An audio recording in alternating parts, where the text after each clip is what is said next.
Hey everyone, my name is Jessica, and in this video I want to show you how to turn your flashlight off on your iPhone. The same would be true on how to turn it on.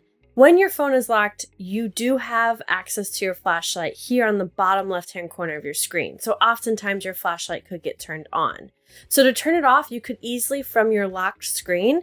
You'll notice mine is on right now because it's lit up as a white flashlight icon. If it's off, it's going to be grayed out. So I could simply, from my locked screen, without even going into my phone, click that flashlight again to turn it off. Now, if I wanted to do it from inside my phone once it's unlocked, you want to access the control panel to easily turn it on or off. Put your finger on the top right corner of your screen and swipe down to the middle of your phone, and your control panel should pop in there. And then you'll notice, again, my flashlight is white, which means on. If I'd like to turn it off, I could simply click the flashlight button to turn it off. I hope this video helped you learn how to turn your flashlight off or on your iPhone. I'll catch you in the next video.